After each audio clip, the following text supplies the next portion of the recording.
소중한 나.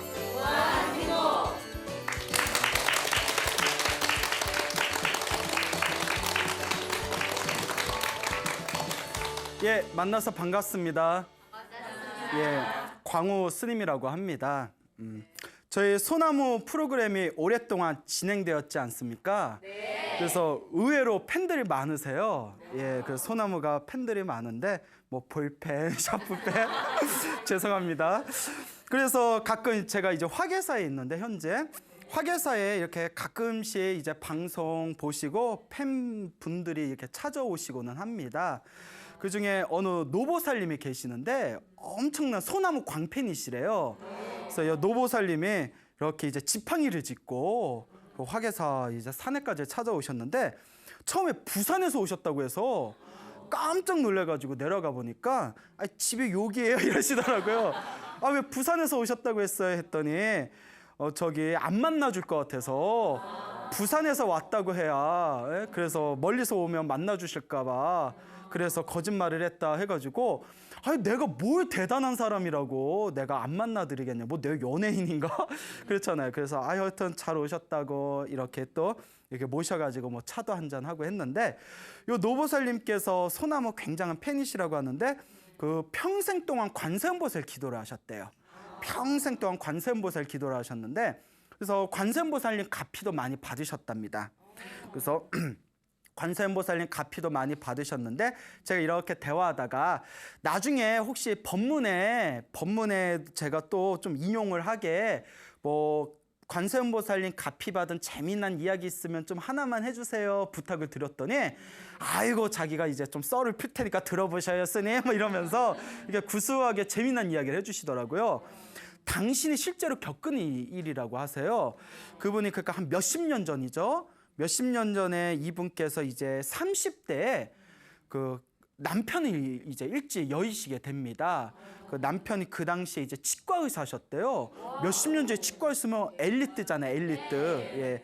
그 엘리트신데 그 어떻게 뭐 전생에 어떤 어변이 있었는지 그 당신 나이 30대에 이제 남편이 일찍 세상을 떠났는데 남편 장례식을 치르고 나서 여기 그 왼쪽인가 여기 골반으로 해가지고 그 왼쪽 옆구리하고 그냥 허벅다리하고 골반이 완전히 그 마비된 것처럼 딱 굳어버리더니 엄청난 통증이 느껴지더래요. 그래서 남편 잃은 것도 서러워 죽겠는데 몸이 또 너무 아파가지고 그래서 그 당시 유명하다는 그 침술집에 가서 한의원에 가서 침도 맞고 약도 먹었는데 의사가 뭐라 하던데 뭐 자기는 무슨 말인지 잘 못 알아듣겠더래요. 하여튼 뭐 치료를 받으면 풀린다 이러는데 일주일 동안 계속 아파서 자리에 들어 누웠대요. 근데 얼마나 아픈지 완전히 이제 오른쪽에 다 왼쪽에 다 마비가 돼가지고 오른쪽인지 왼쪽인지 저도 헷갈리네요. 하여튼 한쪽에 다 마비가 돼가지고 자리에서 일어나지도 못하고 화장실도 제대로 못 가겠고 밥도 못 해 먹고 일주일 동안은 그렇게 자리에 누워 있으니까 온갖 서러움이 밀려오더래요. 막 서러움이 밀려오다 그렇잖아요. 남편도 일찍 잃고 몸까지 아파버리니까 사람이 얼마나 서럽겠어요. 그래서 너무나 서럽고 너무나 힘들고 아파서 그때 초저녁이었답니다. 초저녁에 자 계속 관세음보살 기도를 했대요. 관세음보살 하다가 너무나 서러워서 울음이 폭발해버렸대요. 그래서 대성통곡을 하는데 옛날엔 집들이 방음이 잘 안 됐잖아요.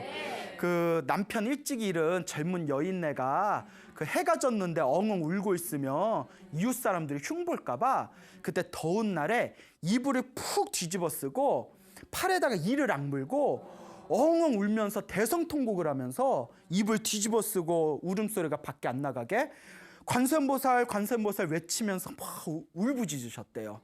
관세음보살 부를 때 정말 엄마 부르듯이 엄마 하고 부르듯이 관세음보살 부르면서 너무너무 서러워서 펑펑 울으면서 연부를 하다가 깜빡 잠에 들었답니다. 깜빡 잠에 드셨는데 이분께서 이제 꿈을 꾸시는데 그 짧은 순간에 어떤 꿈을 꿨냐면 그 옛날에 여러분 조계사라고 아시죠? 네. 예, 저 조계 가면 조계사라고 있잖아요. 그 조계사에 자기가 조계사 법당 안에 싹 들어가는 꿈을 꿨대요. 옛날 한 몇십 년 전에 지금 조계사하고는 좀 법당이 틀리겠죠?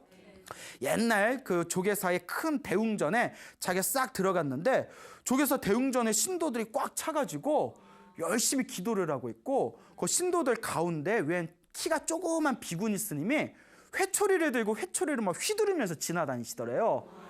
그래서 막 휘두르면서 비구니 스님이 저기서 기도 안 하고 떠드는 신도들이 있으면 가가지고 그 키가 작은 비구니 스님이 회초리로 그 떠드는 신도들을 막 등짝을 후려치면서 왜 기도는 안 하고 왜 떠드냐고, 법당에서 왜 딴짓하냐고 막 이렇게 혼을 내고 다니더래요. 그래서 속으로 비구니 스님 무섭다 이러고 이제 족에서 법당에 가만히 앉아 있는데 옆에 나이가 드신 노보살님이 애기보살 애기보살 이렇게 부르더래요. 원래 절집에서는 나이가 많으신 그런 어르신들이 많아서 나이가 젊은 여성 신도를 애기보살 애기보살 이렇게 부르는 어떤 언어적인 그 문화가 있거든요.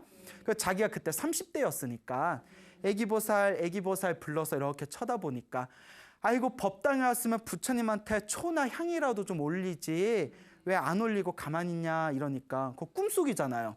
그래서 자기 봤는데 초도 없고 향도 없더래요. 그냥 깜빡 놓고 왔어요 하고 꿈에서 그렇게 대답을 했대요. 제가 그냥 놓고 왔어요. 그리고 이렇게 기도하려고 했는데 그 노보살님하고 대화하고 있는 걸 비구니스님한테 들켰대요. 그 비구니스님이 회초리 들고 막 쫓아오시면서 기도는 안 하고 왜 떠들어 하면서 회초리로 자기 아픈 데 있잖아요. 골반을 세 대를 있는 힘껏 우리 그 영어로는 풀스윙이라고 하죠. 발음이 저질 발음이라서 풀스윙으로, 물론 노보살님이 그런 표현은 안 쓰셨지만 있는 힘껏 그냥 세 대를 후려치더래요. 아픈 데만 골라서. 꿈인데도 너무 아파가지고 꿈인데도 자지러지게 아프면서 갑자기 또 서럽더래요. 때려도 아픈 데만 골라 때리냐고 막 울면서 너무 서러워가지고 꿈속에서도 꿈에서도 아파 죽겠는데 꿈에서도 때려도 어떻게 아픈 데만 골라 때리냐고 하고 막 서러워서 막 울다가 잠에서 딱 깼답니다.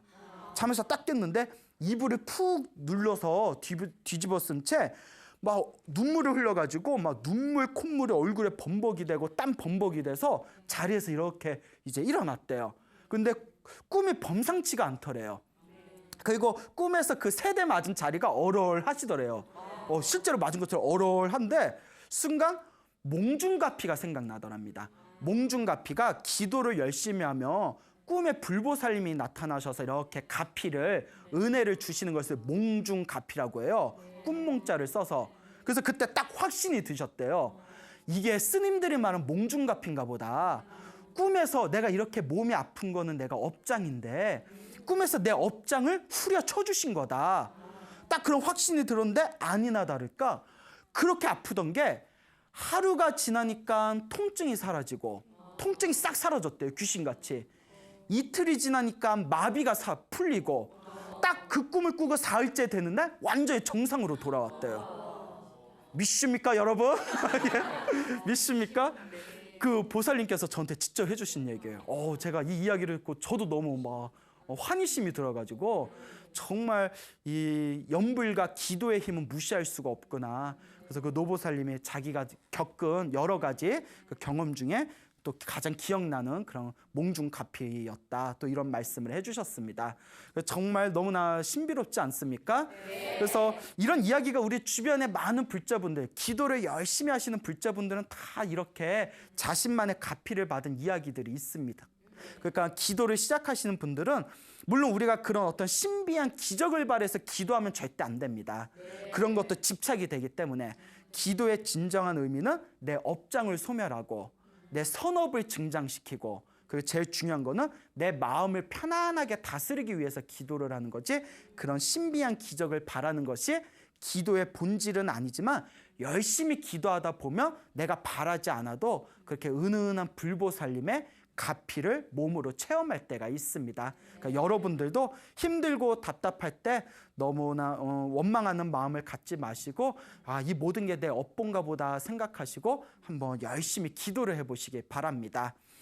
한 17년 전쯤이죠. 거의 한 20년이 다 돼가는데 한 17년 전에 이제 세상을 떠나신 그 탄성 스님이라는 큰 스님이 계셨습니다. 법명이 이제 탄자 성자 탄성 큰 스님이라고 계셨는데 이 탄성 스님께서 당신이 직접 경험하고 옆에서 목격한 그런 어떤 기도 영험담이 있습니다.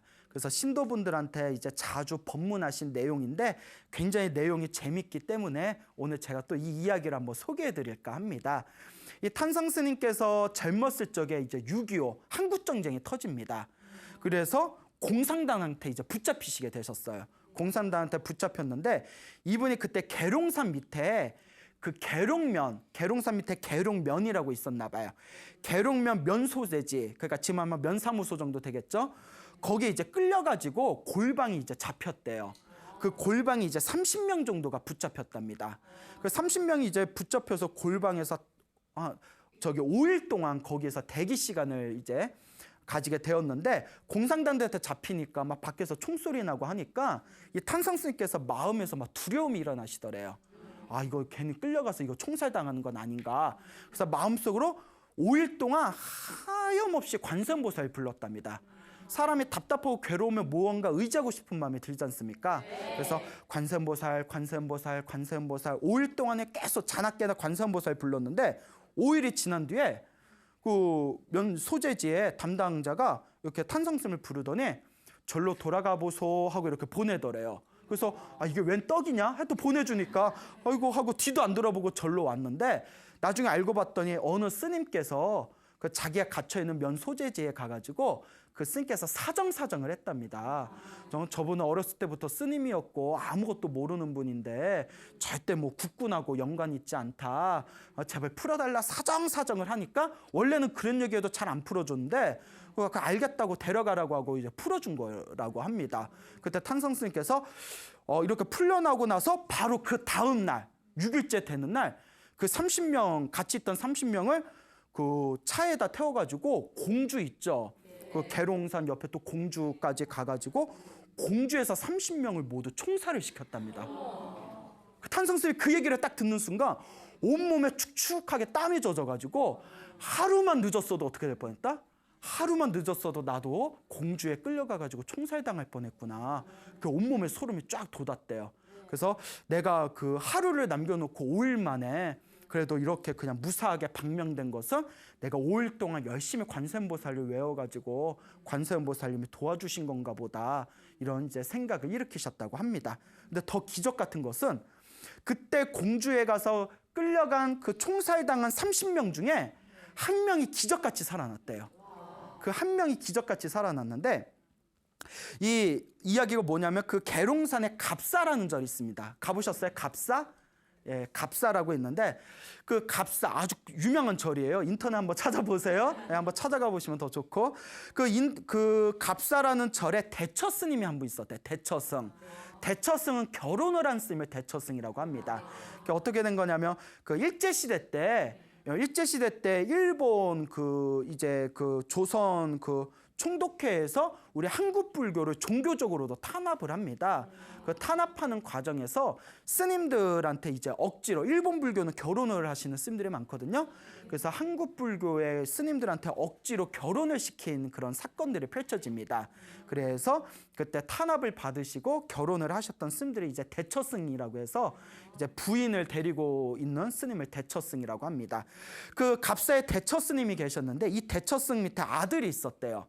아들이 그때 탄성 스님이 끌려갔던 계룡면 면소재지에 30명 중에 한 명이었고 그 자기는 나오고 나서 그 다음날 그 30명이 같이 차에 타서 공주에 가가지고 총살을 당하셨대요. 총살을 당했는데 근데 이 총살을 이제 30명을 세워놓고 다다다다다다 총을 쐈는데 이분이 이제 총을 맞고 기절을 했대요. 총을 맞고 기절을 했는데 6발을 맞았대요. 6발. 그런데 총을 6발을 맞고 눈을 떴는데 눈을 이렇게 떠봤더니 주변에 다 피범벅이고 사람들이 죽어있고 자기가 시체 더미에서 이렇게 눈을 떠서 일어난 거예요. 내가 살았나 죽었나.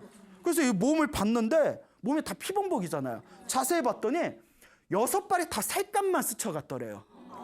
6발이 다 살갗만. 그것도 기적이죠. 어떻게 따발총으로 막 쐈는데 30명이 다 죽어 넘어간데 6발이 어떻게 살갗만 다 피해가요. 그래서 어쨌거나 이제 그 틈을 이용해가지고 밤에 몰래 걸어서 그 아버지가 걔는 갑사까지 딱 왔답니다.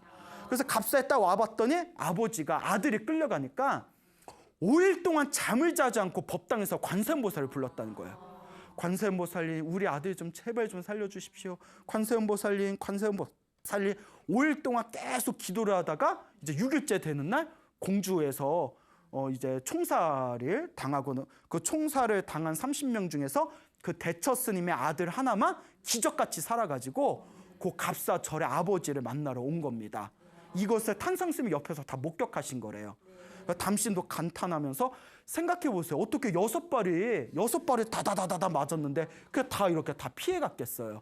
이런 걸 보면 정말 이 관세음보살님이나 불보살님을 향한 간절한 기도는 이와 같이 기적과 같은 신비한 힘을 일으키는구나라는 것을 경험하시게 되었다고 합니다.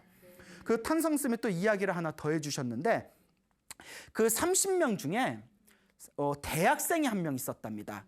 근데 그때 그 면소재지에 30명이 이렇게 거기에 갇혀가지고 5일 동안 거기에 머물다가 6일째 되는 날 이제 다 총살당했다고 했잖아요.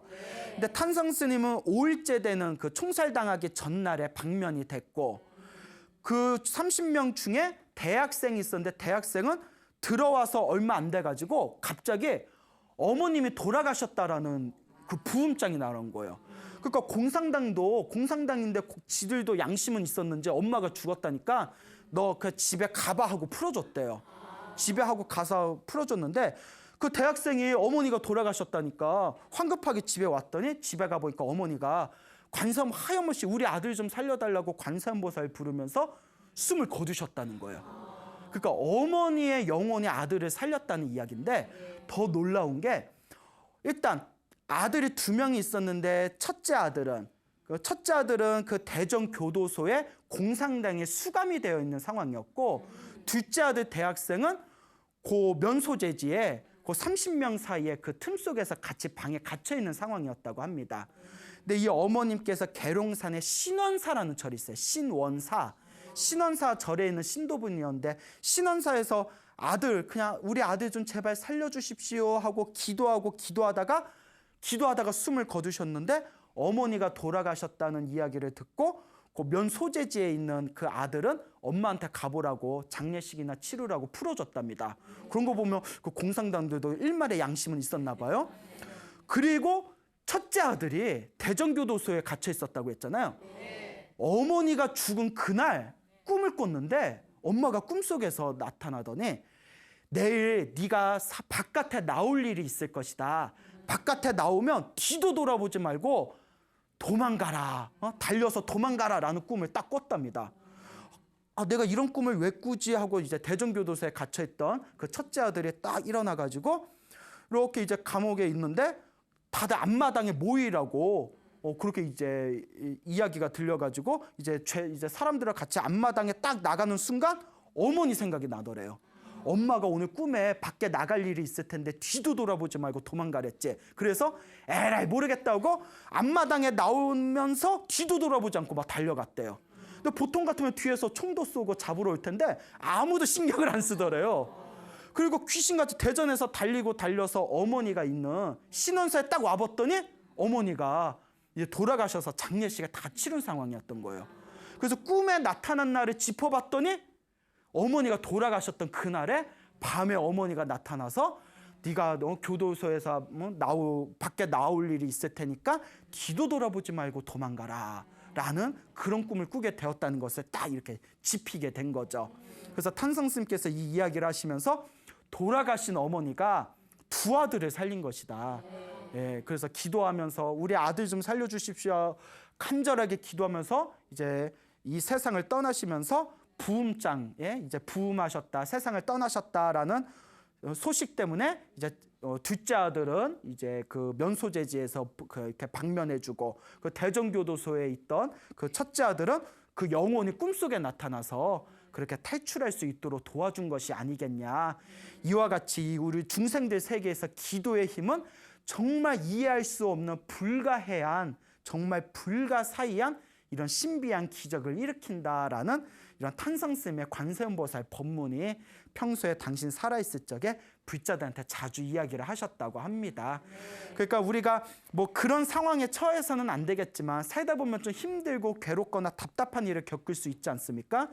그럴 때는 절대 좌절하지 마시고 간절하게 관세음보살을 부르거나 간절하게 기도를 하신다면 오묘한 불보살님의 가피가 우리를 또 위험에서 위급한 상황에서 우리를 구출해 주실 것이다 라는 믿음을 가지시길 바랍니다. 알겠죠? 네.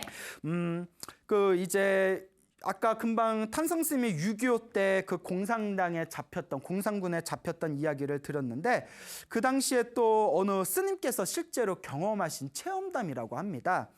그 6.25 한국전쟁이 터질 때 그때쯤에 그 스님께서 파주 아시죠? 그 파주에 이렇게 절이 하나 있으셨대요.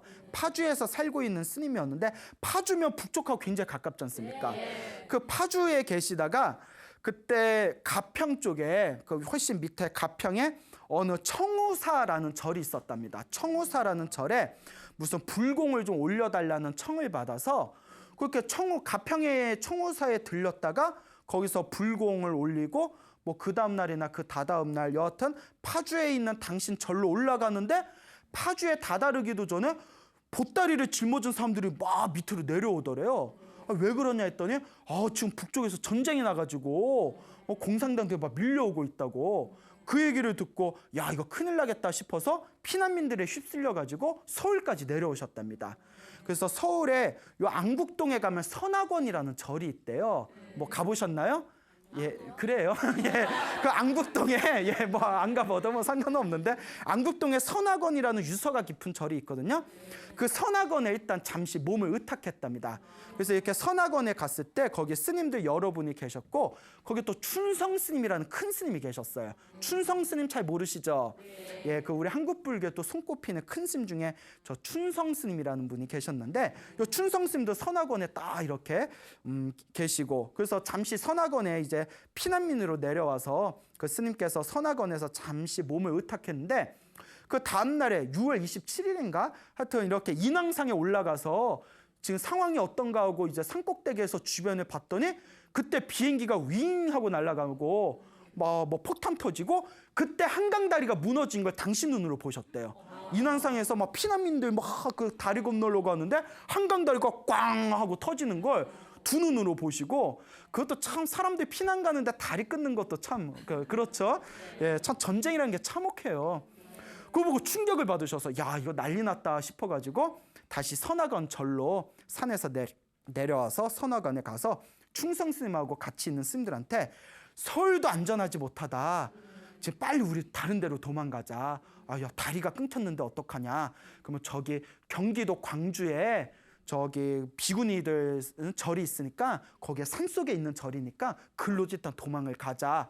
그래서 선악원에 있는 스님들끼리 춘성 스님하고 함께 그 경기도 광주에 있는 비구니 선방 비구니 절에 이렇게 갔답니다. 그 비구니 절에 갔더니 또 거기에 또 스님들 여러분들이 또 같이 피난을 나오신 상황이었대요. 그 거기에 이제 서로 이제 앉아가지고 서로 이런 두런두런 대화를 하는데 밖에서는 막 총소리 나고 폭탄 소리 나고 이런저런 얘기하다가 이제 저녁에 늦은 저녁에 아유 우리가 무슨 힘이 있겠습니까? 그냥 우리 관세음보살 기도나 열심히 합시다. 관세음보살님 도와주십시오. 우리 각자 기도나 열심히 합시다 하면서 이제 밤늦게 서로 헤어지고 각자 방으로 들어갔답니다. 그래서 요 스님께서 자리 이렇게 앞방이었대요. 앞에 있는 방이었대요. 그 절의 앞방에 이렇게 누워서 하염없이 관세음보살을 불렀대요. 관세음보살, 관세음보살. 근데 그렇지 않겠어요? 밖에서 폭탄 떨어지지, 총소리 울리지, 언제 공산당들이 쳐들어와서 사람 죽일 줄 모르지. 답답하니까 그냥 관세음보살, 관세음보살, 관세음보살. 계속 관세음보살을 외우면서 누워있는데 갑자기 귀에서 누가 큰 소리로 뒷방으로 가! 이런 소리가 쩌렁쩌렁 울리더래요. 뒷방으로 가! 이러더래요. 깜짝 놀래가지고 자리에 벌떡 일어나서 아니 왜 뒷방으로 누가 소리를 질렀지? 근데 아무리 주변을 둘러봐도 아무도 없더라는 거예요. 근데 분명히 뒷방으로 가라는 소리를 들었대요. 근데 마음이 좀 찜찜하잖아요. 그래서 마음이 찜찜해서 그 뒷방으로 가자고 이제 뒷방으로 이렇게 갔더니 자기 방에서 나와서 뒷방으로 갔더니 충성 스님이, 아까 얘기한 충성 큰 스님이 이렇게 앉아가지고 참선을 하고 있더래요. 충성 스님이 이렇게 앉아서 참선하고 있어서 방에 딱 들어갔는데 막 밖에서 땅땅 막 총소리 나니까 이렇게 누우면서, 스님 총 위험하니까 옆에 누우세요 누우세요 이랬대요. 왜냐면 우리 그렇잖아요. 전쟁 나고 총 날리고 하면 이렇게 누워 있어야 되잖아요. 엎드려야 되잖아요. 스님 위험하니까 누워 계세요. 계속 총소리 나지 않습니까? 했는데 충성 스님이 대꾸도 안 하고 딱 앉아서 참선하고 있더래요. 그래서 이 스님은 누워가지고 가만히 누워있는데 갑자기 옆에서 따당 하는 총소리 두 발이 큰 소리가 나더래요. 그때서 충성 스님이 이크 놀래가지고 그때 이렇게 누우시더래요. 예? 그러면서 막 총알 소리가 막 다다다다 하고 절에다 막 총을 쏘더래요. 놀래가지고 절에다 총을 쏠 줄 누가 알았겠어요. 그때 어느 그 배짱 좋은 비구니 스님이 바깥에다가, 아니 절에서 조용히 공부하는 스님들한테 왜 총질이요 하고 소리를 지르더래요. 그러니까 갑자기 이렇게 총소리가 멈추더니 그 공산당 대장으로 보이는, 인민군 대장으로 보이는 사람이 이렇게 걸어오더니 여기 사람들 다 나와보시오 이러더래요. 그 이제 스님들이 다 밖으로 나오니까 문 다 열어보라고 한 뒤에 다 이렇게 보더니 여기 뭐 남한군은 없어. 아 여기는 다 공부하는 스님들만 있지 군인은 없습니다 하니까 그때서 이렇게 돌아가더랍니다. 그래서 다들 이제 가슴을 이렇게 쓸어내리면서 이제 또 각자 방으로 들어가는데, 요 스님께서 자기가 원래 쓰던 앞방에 들어가 봤대요. 방을 이렇게 살펴봤는데 그 자리에서 자기가 가슴이 얼어붙는 줄 알았대요. 그러니까 절에다 막 총을 따다다다 쐈다고 했잖아요. 자기 앞방에 이게 총 구멍이 나 있는데 자기가 누워있는 자리를 다 통과했더래요. 만약에 그때 관세음보살 부르면서 뒷방으로 가라는 소리를 못 들었으면 꼼짝없이 누워서 총 맞아서 죽을 뻔했다는 거예요. 이게 누구의 값이다? 관세음보살님, 불보살님의 도움이었다라는 것을 그때 느꼈다고 합니다. 그렇잖아요. 그 누가 뒷방으로 가 이렇게 얘기해 줬겠어요. 그래서 이와 같이 그 전쟁터에서도 그 위급한 상황들이 많았는데 그때마다 간절한 마음으로 기도하고 관세음보살을 불렀더니 그때 이제 크게 몸을 다치지 않고 무사하게 그때 6.25를 잘 넘기게 되었다라는 그런 어느 스님의 체험담이 있습니다. 그러니까 우리가 이렇게 힘들고 답답하고 위급한 상황이 있을 때, 물론 여러분들 그런 상황이 처음엔 안 되겠지만 사람 삶이 어떻게 될지 모르잖아요. 그럴 때 주저하지 말고 간절하게 관세음보살 부르시기 바랍니다. 믿져야 본전이라는 얘기 있지 않습니까? 그렇죠. 안 부르면 관세음보살님이 아예 안 도와주시지만 정말 간절하게 부르면 혹시 압니까? 일말의 희망이라도 나타나게 될지. 자, 그래서 또 이와 관련된 재미난 얘기가 있습니다. 여러분 우리 저 송파 석촌동 그 석촌호수에 가면 불광사라는 그 큰 절이 있어요. 들어보셨죠? 그 불광사를 창건하신 스님이 광덕스님이라고 계세요. 아주 조계종의 큰 스님이신데 오래전에 세상을 떠나셨죠. 이 광덕스님께서 직접 들으신 이야기라고 합니다. 이 광덕스님께서 이제 서울에서 포교 생활을 하고 계실 때 어느 그 군인 출신, 그러니까 몇십 년 전이죠. 6.25가 끝나고 한 70년대에 군인 출신의 신도들, 불자들이 이렇게 찾아왔대요. 광덕스님하고 대화를 하다가 그 중에 어느 군인 출신인 어떤 분이 자기가 겪은 신비한 이야기를 해주더랍니다. 스님, 제가 군인이었을 때 공산당의 인민군의 포로가 됐는데 관세음보살님 기도를 해가지고 제가 무사하게 탈출한 경험이 있습니다. 이러는 거예요. 그래서 그게 어떤 경험입니까? 하고 이제 광덕스님께서 질문을 던지니까 이제 6.25 전쟁이 터져가지고 그날 자기가 중이었답니다. 이제 국군 이제 장교로서 이제 전쟁터에 나가서 싸우다가 교전을 하다가 그만 그 공산군에 북한군에 잡히게 되셨대요. 그래서 저쪽 후방 쪽에 있는, 전방도 아니고 후방 깊숙이 있는 북한 땅에 이제 포로 수용소에 이제 끌려가게 됐는데 몇 번 신문을 하더니 그 뒤로는 가타부타 말이 없이 자기를 그 창고에다 그냥 집어 던져놓고 몇 날 며칠 동안 수용소에서 전혀 아무런 그런 기별이 없었답니다. 그래서 마음속으로 막 불안하잖아요. 이거 나를 내일 죽일려나, 내일 모레 죽일려나, 아니면 오늘 저녁에 죽일려나. 그러면 정말 사람이 가장 스트레스 받는 게 그런 얘기가 있어요. 차라리 내가 사형당할 날이 언젠지 정확히 알면 마음의 정리라도 한대요. 근데 언제 죽을 줄 모르면 속이 바싹바싹 한대요. 그러니까 정말 그런 게 이제 반복되면 극심한 스트레스 때문에 공황장애 걸리고 그러잖아요. 막 멘탈이 붕괴되고 너무나 힘들고 괴로워서 막 그냥 온몸에 불안, 초조감으로 하루하루가 지옥 같더래요. 내가 어떻게 해야 살 수 있을까? 내가 죽을 날짜라도 알면 좋을 텐데 방법이 없을까? 고민하다가 문득 관세음보살이 생각나더래요. 어렸을 때 집안이 불자 집안이었는데 어렸을 때 자기가 들은 얘기가, 부모님들이 이렇게 해주신 얘기가, 힘들고 괴롭고 위험한 상황에 빠졌을 때 관세음보살을 지극한 마음으로 부르면 관세음보살이 반드시 구해주신다라는 얘기가 그때 하필 딱 생각난 거예요. 그리고 한참을 고민했대요.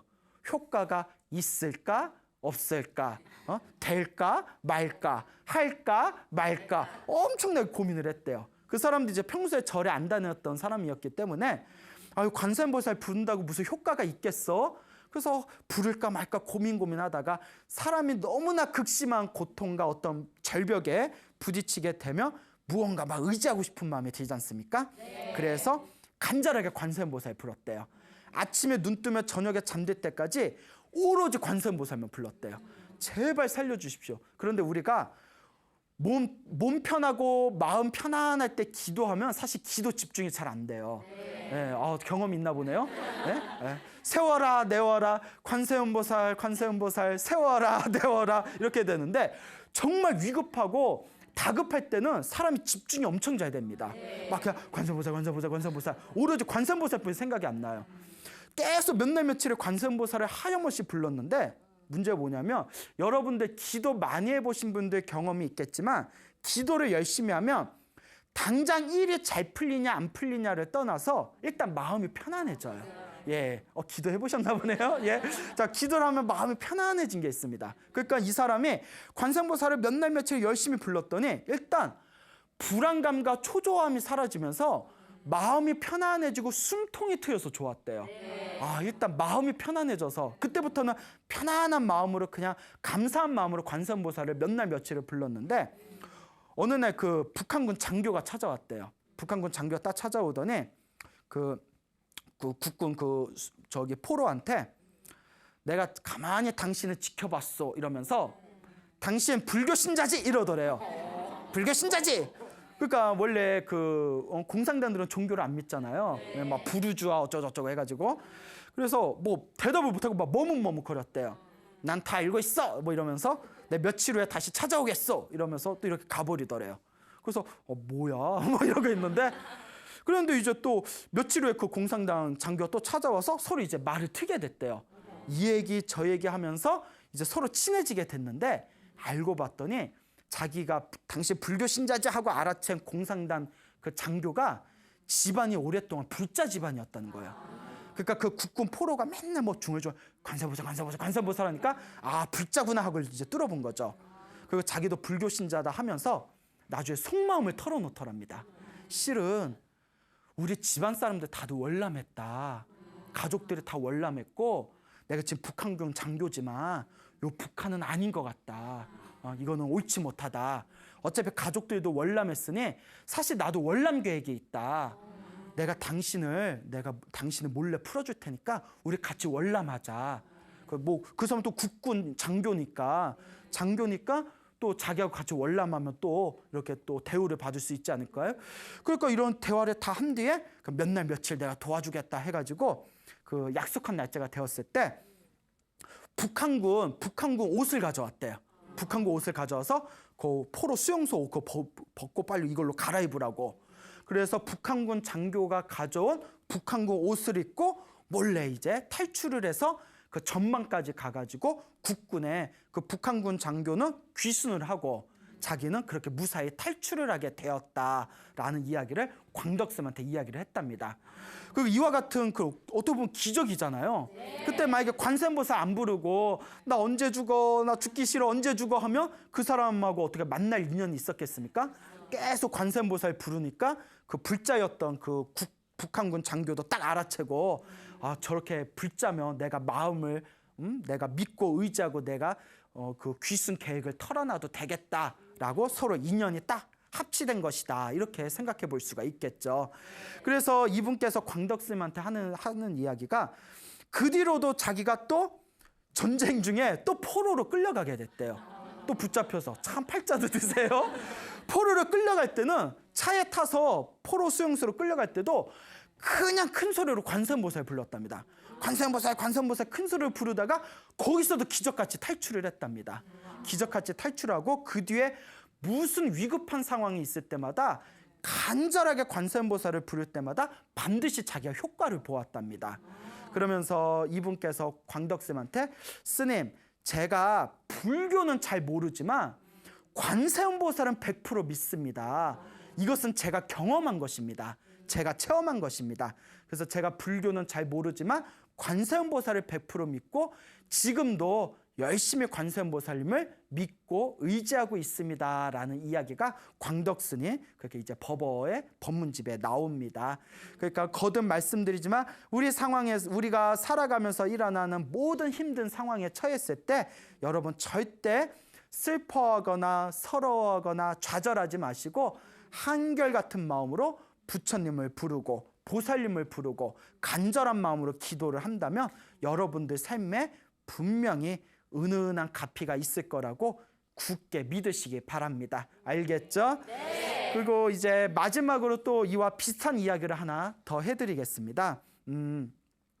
그 어떤 분이 이제 실제로 당신이 겪은 이야기를 이제 그 말씀을 체험을 하신 이야기를 말씀을 하신 내용이 되겠는데 이분께서 그 북쪽에 살고 있다가 이렇게 38선이 그어졌대요.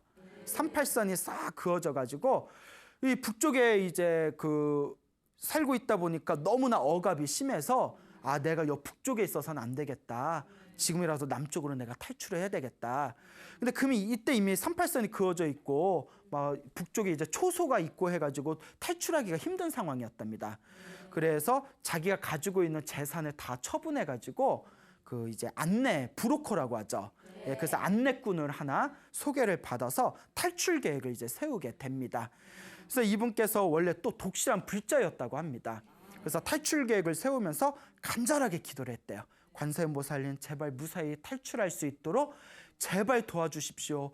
관세음보살, 관세음보살, 관세음보살 간절히 기도를 하면서 이제 탈출 계획을 세워가지고 이제 그 남쪽으로 이제 월남을 하기 위해서 길을 떠나게 됐는데 낮에 가다가 혹시 이제 초소에서 이제 38선을 지키는 그런 인민군에게 잡히면 목숨이 위험해지게 되니까 밤에 몰래 이제 계속 걸었답니다. 낮에는 몰래 쉬고 숨어 있다가 밤에는 계속 걸어가고 그래서 어디까지 왔냐면 그 안내꾼하고 약속되어진 38선 부분에 한탄강까지 왔대요. 한탄강 아세요? 그래서 한탄강에 딱 왔는데 그 강을 건너려면 가장 이제 좋은 방법이 이제 몰래 뱃사공을 사가지고 배를 타서 그 강을 건너는 게 가장 안전한 방법이었대요. 왜냐면 그 위에 남쪽으로 가는 철로가 있는데 철로에는 북한군 초소가 있어가지고 철로 쪽으로 걸어가다가 바로 총살당하기 십상이라서 몰래 밤에 야음을 틈타가지고 배를 타서 그 강을 건너야 되는데 3일 동안이 기다렸답니다. 3일 동안이 기다려서 안내꾼하고 이제 접선이 돼서 내일 새벽 3시에 새벽에 늦은 이제 그 밤에 이제 뱃사공에 그 배를 가지고 그 만나기로 한탄강 그 부근에서 만나기로 이야기가 다 짜여지게 됩니다. 그래서 이제 새벽 3시까지 기다려야 되니까 이제 낮에 몰래 숨어 있다가 밤늦게 그 만나기로 한 데 이렇게 가가지고 가만히 기다리고 있는데 그때가 이제 새벽 12시가 넘어가고 이제 새벽 3시에 만나기로 해서 남는 시간에 막 두렵고 초조한 마음에 관세음보살을 계속 불렀대요. 관세음보살, 관세음보살, 관세음보살 부르다가 너무나 몸이 피곤하다 보니까 기다리다가 깜빡 잠이 들었대요. 깜빡 이렇게 잠이 들었는데 그 짧은 순간에 자기가 평소에 모시고 있었던 관세음보살님 불상이 있었는데 자기가 모시고 있던 조그만 관세음보살님 불상하고 똑같이 생긴 분이 꿈에 나타났대요. 꿈에 딱 나타나더니 그 약속한 백사공은 믿을 사람이 못 된다. 철로로 도망가라 하고 꿈에 딱 한마디 딱 이렇게 내뱉고는 꿈에서 딱 깨버린 거예요. 그때 시계를 봤더니 새벽 2시래요. 1시간 남았잖아요. 그때 뭐 엄청나게 갈등이 생깁니다. 분명히 꿈에 관세음보살님하고 똑같은 분이 나타나서 야, 그 뱃사공은 믿을 사람이 못 된다. 철로로 가라 했는데 철로는 또 철로가 굉장히 위험한 거기에 초소가 있어가지고 굉장히 위험한 지역이거든요. 그러니까 고민이 되는 게 꿈을 따를 것인가. 근데 꿈이 자기가 착각일 수도 있잖아요. 이럴 때 얼마나 고민되겠어요. 꿈을 따를 것인가. 근데 또 꿈이 개꿈이야 무시하기에는 관세음보살님하고 똑같은 분이 나타나서 뱃사공은 위험하다 이래버리니까 1시간 내내 막 갈등이 때리는 거예요. 어떻게 해야 되지? 어떻게 해야 되지? 여러분들 같으면 어떻게 하시겠어요? 어떻게 하시겠어요? 고민되겠죠? 이럴 때는 한 가지 방법뿐이 없습니다. 동전 던지기 하시든가 인생 어차피 한 방이야 막 이러면서. 근데 정말 기도를 열심히 한 사람이라면 꿈에 관세음보살이 나타나서 그런 얘기를 했는데 결코 그냥 이거 꿈인데 개꿈이 아니야? 이렇게 무시해버릴 수가 없죠. 정말 기도를 열심히 한 사람이라면. 분명히 내가 기도를 열심히 했으니까 관세음보살이 나타나 줄 것이다. 그래, 나는 죽어도 관세음보살이 믿겠다. 그도 죽으면 얼굴은 얼마나 억울할까? 그리고는 과감하게 배를 포기하고 철로로 갔답니다. 철로로 딱 갔는데 멀리 초소가 보이는 거예요. 그 철로는 이제 완전 벌판이니까 거기 이제 지나가면 다 보일 거 아니에요. 에라이 모르겠다 하고는 여기까지 왔는데 철로를 이렇게 기어갔대요. 차마 걸어갈 용기는 없고 살그머니 기어갔는데, 여러분 혹시 기어가 본 적 있어요? 없어요? 여러분 한번 집에 갈 때 조금만 기어가 보세요. 엄청나게 힘들어요. 엄청나게 힘듭니다. 저희도 군대 가면 이렇게 이제 이거 낮은 포복 뭐 있잖아요. 군대 갔다 오셨나요? 엄청 힘들잖아요. 되게 힘들죠. 조금만 해도 막 컥컥대고. 그러니까 그 철로를 이렇게 기어갔는데 희한하게 그 초소에 사람이 있는지 없는지 아무도 관심을 기울이지 않더래요. 여하튼 무사히 그 철로를 넘어가지고 무사하게 월남에 성공을 하게 됩니다. 그리고 이분께서 이제 독실한 불자고 또 내가 이렇게 위급한 상황에서 무사히 월남하게 된 것은 모두가 불보살님, 관세음보살님의 덕택이다라는 그런 어떤 부처님에 대한 믿음 때문에 남쪽으로 넘어온 뒤에도 신행 생활을 열심히 하셨대요. 그러면서 이분께서 절에 다니면서 주변에 친한 사람들을 만나면 항상 자기가 이렇게 관세음보살 기도를 하고 꿈에서 관세음보살이 나타나서 뱃사공은 믿을 사람이 못 된다. 철로로 가라. 이렇게 안내해줘서 내가 무사하게 남쪽으로 넘어왔다라는 이야기를 자주자주 하셨답니다. 그래서 이 이야기가 오늘날까지 이렇게 전해지게 되었습니다. 여러분, 이 세상에 전쟁이 일어나서는 안 됩니다. 그렇죠? 절대 전쟁이 일어나서도 안 되고 또 우리가 살아가면서 이왕이면 행복하고 편안하고 즐겁게 살고 싶지 힘들고 괴로운 일을 또 당해서도 안 됩니다. 그렇죠? 하지만 사람이 살다 보면 꼭 내가 원하는 삶을 살 수만은 없습니다. 힘들고 괴로울 때, 답답할 때 이 모든 게 전생에 지은 내 업보고 빚이고 숙제구나라고 자기 자신의 마음을 잘 돌아보면서 열심히 기도하시고 불보살님을 믿어보시기 바랍니다. 반드시 불보살님의 가피가 여러분들을 행복의 길로 이끌어 줄 것입니다. 여러분, 행복해지고 싶습니까? 네. 행복한 삶을 창조하고 싶습니까? 네. 복을 지으십시오. 선업을 지으십시오. 공덕을 쌓으십시오. 복과 선업과 공덕의 힘이 여러분들을 진정한 행복의 길로 이끌어 줄 것입니다. 오늘 여기서 마치겠습니다. 소중한 나, 무한 행복